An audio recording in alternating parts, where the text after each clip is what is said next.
Good afternoon and welcome to ELL Plus with me, Ryman. And me, Humayun Nazir. In this week's program, as politicians argue about Brexit, we have an exclusive interview with a leading pollster on what the public wants. A Hackney restaurant is offering a 25% discount to anyone supporting a second Brexit referendum. A dazzling festival of lights at Canary Wharf, artists from all over the world create a truly mesmerizing display. After a dramatic few days in Parliament, we are no closer to clarity on how or if the UK will leave the EU. In an exclusive interview, Irina Boduba speaks to one of the UK's leading political posters, Ryman, to find out what the public are now feeling about. We've done a lot of research at Delta Poll looking at people's attitudes towards Brexit. And you can divide these up into two different types of research. There's the overall research into what people think of the concept of Brexit and what they think of all of the discussions that are happening over in Westminster. And what we see from that is that really overwhelmingly people are a bit tired of Brexit. A fatigue is setting in among the general population. Not the type of people that like me spend all day, every day looking at the minute details, but generally speaking, those people who have a sense of the overall picture are getting bored with it. They want it to be over and done with, and in a lot of cases they don't really mind how it's done. They're not concerned with hard Brexit or soft Brexit or real Brexit or blind Brexit. What they want is for us to leave the European Union, and that means different things to different people. But in effect, they want it to feel like we've really left, if they're on that side of the argument. So that's one type of research we're doing. The other type of research we do actually gives people options and says, okay, these are the various different possibilities, things that could happen in the future, and we explore the attitudes that British people have to each of those options. And consistently we find that the two most popular options are leaving with a no-deal Brexit and going on to WTO rules, or remaining part of the EU. So if you like, the two extremes of the argument, they're the most popular. And everything else, all the other options, whether it's May's deal, an extension to Article 15, negotiating a new deal, that all falls somewhere in between. But the crucial point is that none of those options gets more than a third of the public's support. And so there really isn't an obvious way forward in public opinion terms. And similarly, there's no obvious way forward in political terms inside the House of Commons either. A restaurant in Hackney is offering a different type of Brexit deal. Apollo Pizzeria has pledged to offer a 25% discount to anybody willing to write to their local MP backing the people's vote. It's another busy night for this pizzeria in Stoke Newington, but they may be needing a few more slices than usual. Apollo Pizzeria are offering a Brexit deal to customers who back a second referendum.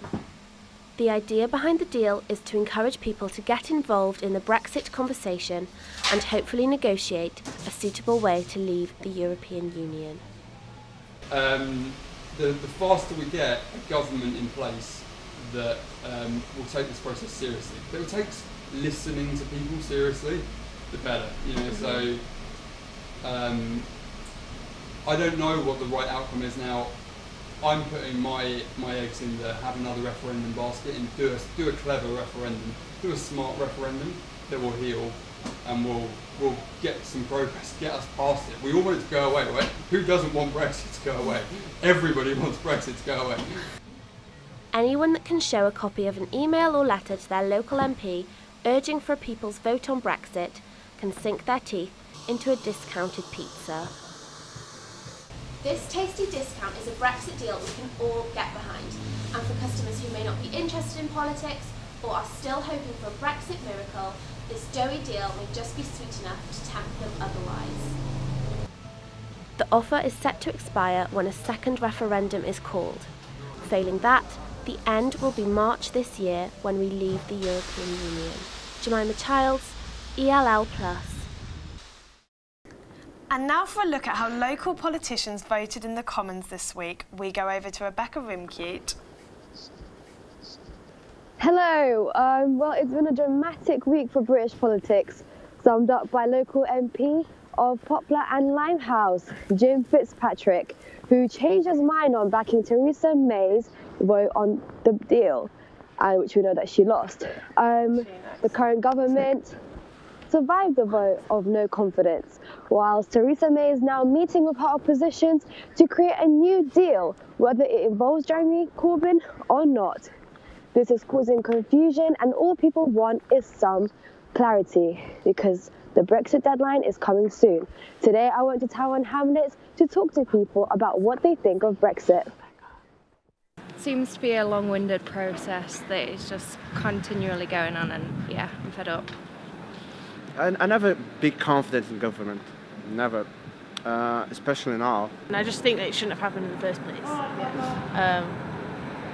But they've got themselves into this situation, and they should be able to just go with what they're doing. Yeah. And also maybe listen to why people want to steer as well, and try and enforce why they want to steer into it. There's too many political rivalries and too many ambitious politicians who don't really care about the government and the country. They're more interested in their own careers. Public has lost confidence in the government, and this is all due to the confusion about Brexit. Well, thank you, and back to you, Rebeka and Humayun. Thank you, Rebeka. Now some local news with Eliza. Demolition of gas holders in Lewisham is set to go ahead this year, despite objections by the council. Southern Gas Networks will dismantle the Belgreen site in Sydenham later this year. The gas holders have been out of use for almost 30 years, but some local people believe they're an important part of the area's history. The Mayor of Lewisham has spoken out against the project, saying that councils need more powers to protect locally listed buildings.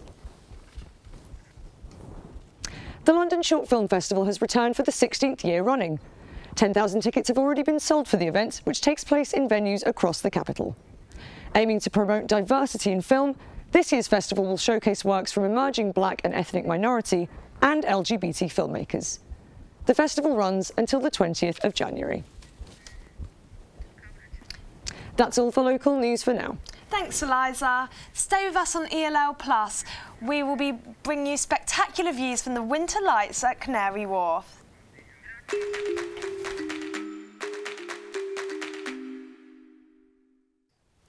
Welcome back. An exhibition exploring the voices of migrant domestic workers opened its doors yesterday in Shoreditch.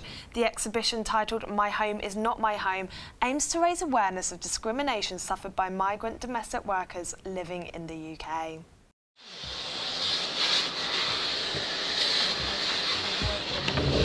No rest, no pain. To grief there is no mercy. In the dark age we stay.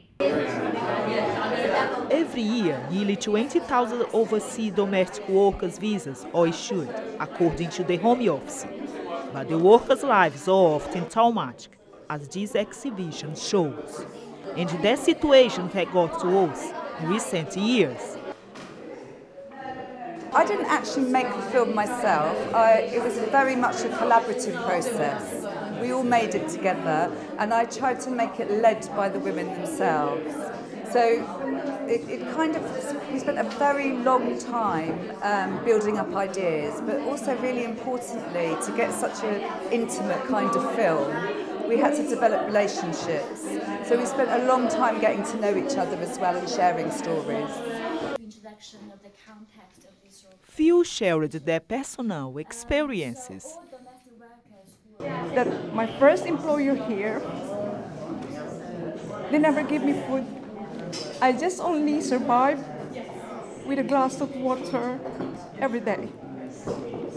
But luckily, with all my determination, with all my courage, I was able to fight what I can do to legalize myself. The domestic workers arrive to the UK to do a variety of jobs.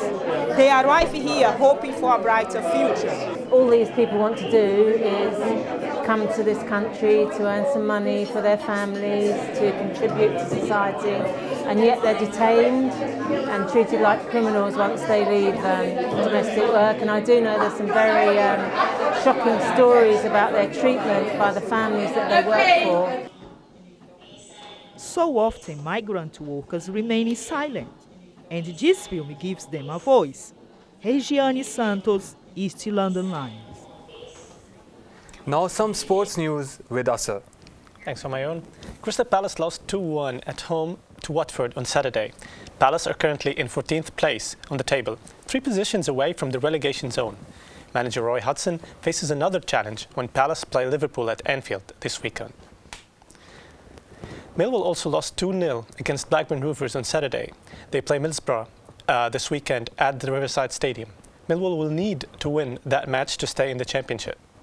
The Mayor of Tower Hamlets, John Biggs, is hoping to raise money to host the football tournament after last year's success in launching the Mayor's Cup.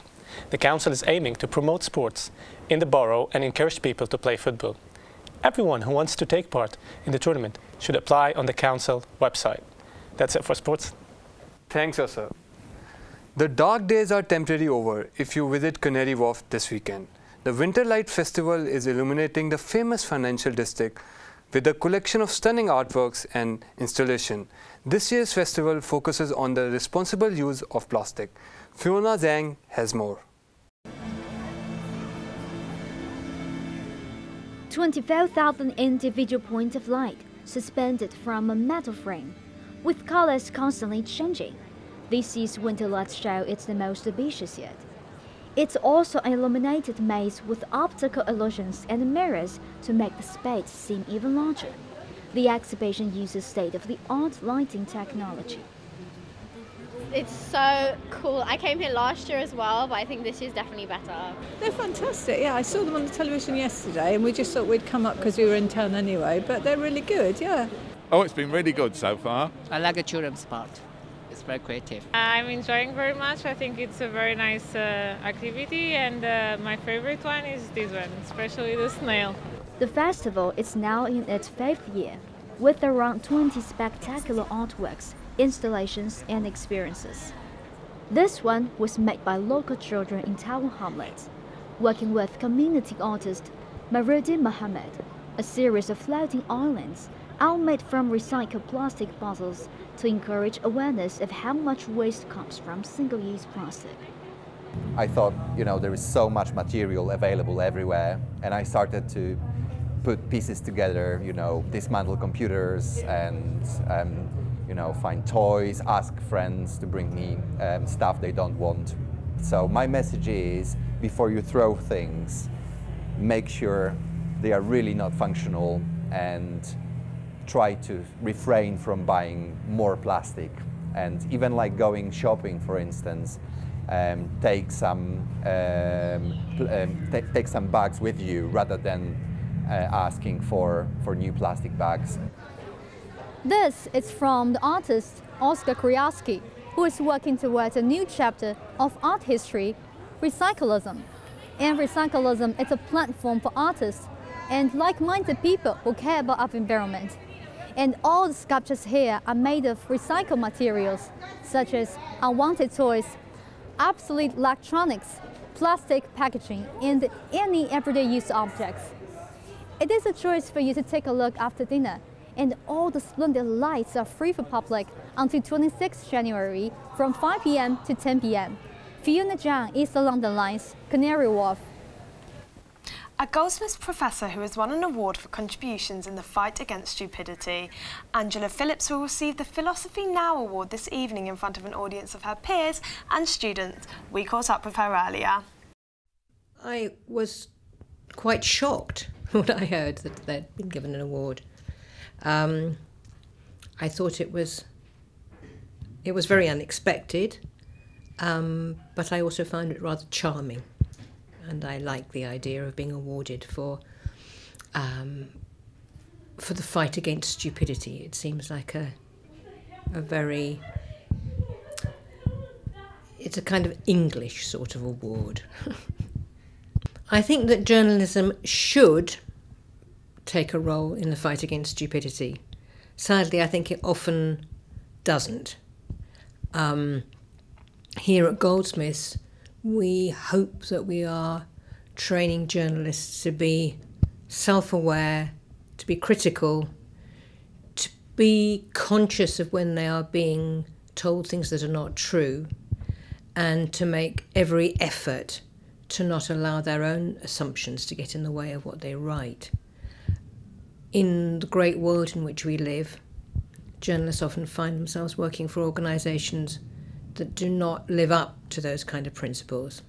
And to me, that is the main reason why we do too often get stupid journalism. That's it for now. Thank you for joining us. We'll see you next week.